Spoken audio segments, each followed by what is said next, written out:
The so-called Tesla takedown movement is planning more protests next weekend, and that announcement follows more than 200 rallies outside of Tesla dealerships nationwide this past weekend.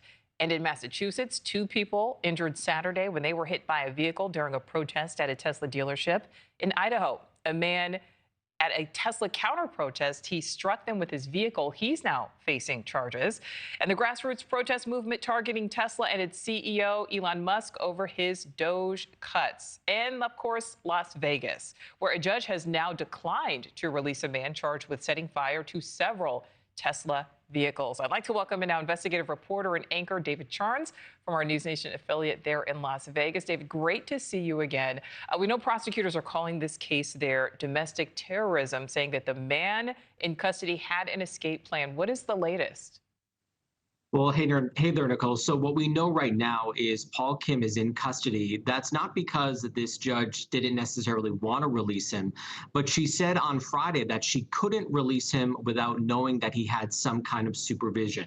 She described him as a man who lives alone, who's kind of a loner here, though he's lived here for quite a long time. She said that he doesn't really have any friends and doesn't have any family. So what happened in court was his public defender actually called his mom, who lives in Washington State, and says, hey, the judge may release your son if you come down here and you live with him pending trial. So later today, we expect her to be in court with him and for them to work out some sort of deal where she lives with him in his apartment here in Las Vegas.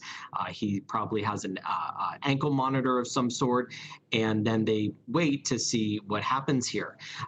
What's really interesting, though, is prosecutors in the Department of Justice continue to call this domestic terrorism, right? We see the video, we see these cars on fire. We know he used Molotov cocktails, which are explosives, one which didn't explode and posed a threat to firefighters there.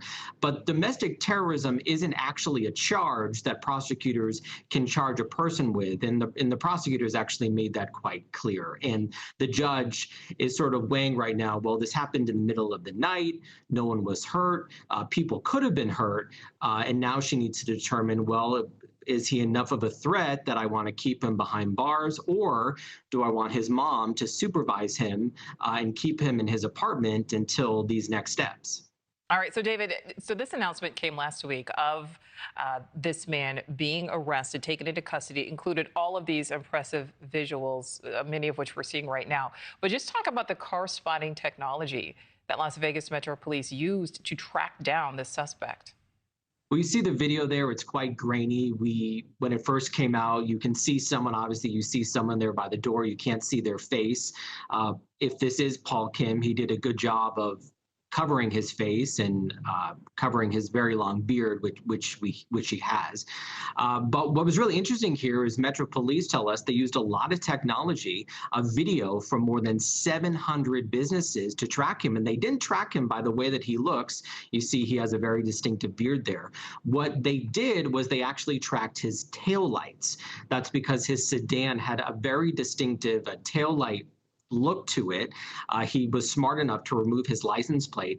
And this company called Flock, which are basically very, very smart license plate readers, was able to then track him with video from all these businesses and track him back to his apartment. And it was there then police did their thing. They kind of watched him for a bit. He came to a cybersecurity convention here on the Strip. He lives here, but he just happened to attend it.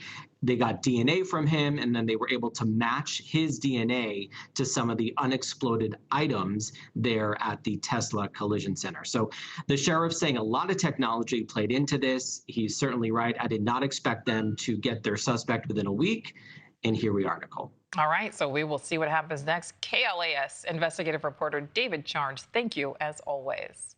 Thanks for watching. Go to joinnn.com to find News Nation on your screen. And don't forget to click the red subscribe button below to get more of News Nation's fact-driven, unbiased coverage.